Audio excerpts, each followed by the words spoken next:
உங்கள் வீடு தேடி வரும் அரசு. உங்களுடன் ஸ்டாலின். திராவிட முன்னேற்ற கழக அரசு கல்வித்துறையினுடைய தூண்களாக விளங்குகிற ஆசிரியர் பெருமக்களை கைது செய்திருப்பது இது ஒரு அராஜகமான செயல். இன்னைக்கு தமிழ்நாட்டில் தினசரி அராஜக செயல் நடைபெற்றுக் கொண்டே இருக்கிறது.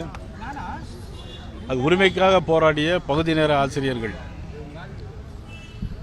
உரிமைக்காக போராடிய பகுதி நேர ஆசிரியர்கள் 250 பேர் இன்றைக்கி கைது செய்யப்பட்டிருக்கிறாங்க.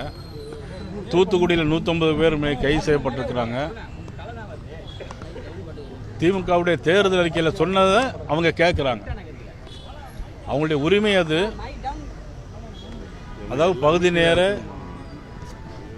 ஓவிய ஆசிரியர்கள், பகுதி நேர உடற்பயிற்சி ஆசிரியர்கள்.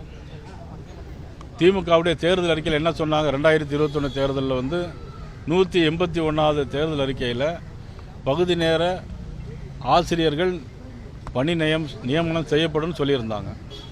அதை செய்யலை. அவங்க உரிமைக்காக போராடி இருக்காங்க. அதை இன்னைக்கு கைது பண்ணியிருக்காங்க. பார்க்க வந்தால் போலீஸ் எங்களை பார்ப்பதற்கு அனுமதிக்கப்படவில்லை. இது திராவிட முன்னேற்ற கழக அரசை நாங்கள் வன்மையாக கண்டிக்கிறோம். அது மட்டுமல்ல, நெல்லை மாவட்டத்தில், குமரி மாவட்டத்தில் குவாரிகள் ஏராளம் நடத்தப்படுகிறது. இன்னைக்கு காலையில் கூட ஒரு பெண், 7ஆம் கிளாஸ் படிக்கக்கூடிய ஒரு பெண் குழந்தை டாரஸ் லாரி ஏறி கால் நசுங்கி போயிருக்கிறது. திருவள்ளூர் கும்மிடிப்பூண்டி பக்கத்தில் 10 வயது குழந்தைய 10 வயது பெண் குழந்தைய தூக்கிட்டு போய் பாலியல் பலாத்காரம் பண்ணியிருக்காங்க. இதுவரைக்கும் அரெஸ்ட் பண்ணல. ஆனால் பகுதி நேர ஆசிரியர்கள் இன்னைக்கு அரெஸ்ட் பண்ணி உரிமைக்காக போராடவே இன்னைக்கு அரெஸ்ட் பண்ணியிருக்கிறாங்க. மாயவரத்தில், மயிலாடுதுறையில் 23 பார சீல் வச்சதுக்காக ஒரு டிஎஸ்பியிடருந்து ஜீப் இன்னைக்கு பிடுங்கியிருக்கிறாங்க. ஆக அரசாங்கம் பாதுகாக்கக்கூடிய அரசாங்கமே இன்னைக்கு எல்லா பழி பாவ செயலும் ஈடுபட்டு இருக்கிறாங்க. எல்லா இடத்துலையும் போதை பொருட்கள், இல்லீகல் ட்ரக்ஸ் எல்லா இடத்துலையும் நடைபெறுது தமிழ்நாட்டில். ஆனால் அதையெல்லாம் விட்டு இன்னைக்கு பகுதி நேர ஆசிரியர்களெல்லாம் இன்னைக்கு கைது பண்ணியிருக்காங்க.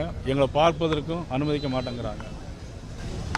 ஏற்கனவே பார்த்தோம்னா இதே மாதிரி டீச்சர்ஸ் எலிஜிபிலிட்டி டெஸ்ட்னு சொல்லிட்டு இந்த டெட் எக்ஸாம் முடித்தாலே அவங்களுக்கு போஸ்டிங் போடுறதுங்கிறது வழக்கம்.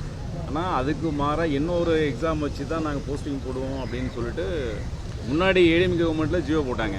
அதை ஃபாலோ பண்ணி இவங்களும் எக்ஸாம் நடத்துகிறாங்க. ஆனால் நாங்கள் அந்த ஜியோவுக்கு நாங்கள் நீக்குவோம், டெலிட் பண்ணுவோம்னு சொல்லியிருக்காங்க வாக்குறுதி. அதையும் செய்யலை. அதாவது இந்த ஆசிரியர்களுக்கு வேலை கொடுக்கறதுக்கு திறன் இல்லாமல், ஆசிரியர்களுக்கு பணி கொடுப்பதற்கு அவர்களுக்கு வழி தெரியாமல் அவர்கள் இந்த மாதிரி காலம் தாழ்த்திட்டு இருக்கிறாங்க. அதே மாதிரி பார்த்தீங்கன்னா ஆதி திராவிடர் பள்ளிக்கூடத்தில் பார்த்தீங்கன்னா இன்றைக்கி 30% மாணவர்கள் அங்கே யாரும் சேர போகிறதே இல்லை ஆதி திராவிட பள்ளிக்கூடத்தில்.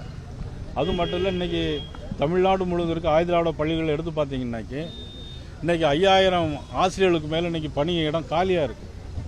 ஆனால் இதெல்லாம் அவர்கள் நிரந்தரம் பண்ணலாம். இதை நிர்வாகம் பண்ண தெரியாமல் இன்றைக்கி தமிழ்நாடு அரசாங்கம், முதலமைச்சர் அவர்கள் ஓரணியில் திளறுவோம் அப்படின்னு சொல்லி இன்றைக்கி ஊர்வலமாக போயிட்டு இருக்கிறாங்க. ஆனால் ஆட்சி மாற்றம் ஏற்பட்டால் இதுக்கெல்லாம் ஒரு தீர்வு கிடைக்குமா? கோரிக்கை நிறைவேற்றப்படுமா? இது நிச்சயமாக தேர்தல் எதிரொலிக்கும்.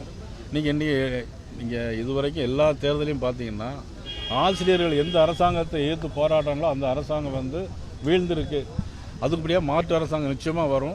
வந்த பிறகு நிச்சயமாக இதுக்கெல்லாம் ஒரு முடிவு இல்லை. அவங்க என்ன சொல்கிறாங்கன்னா, ப்ரீவியஸில் ஏடிஎம்கே கவர்மெண்ட் இருந்தப்பவும் செய்யலை, இந்த கவர்மெண்ட்டும் செய்யலை, இப்போ எப்படி நம்ம திருப்பியும் அடுத்தால நம்புறதுன்ற மாதிரி ஒரு கேள்வி வரும்.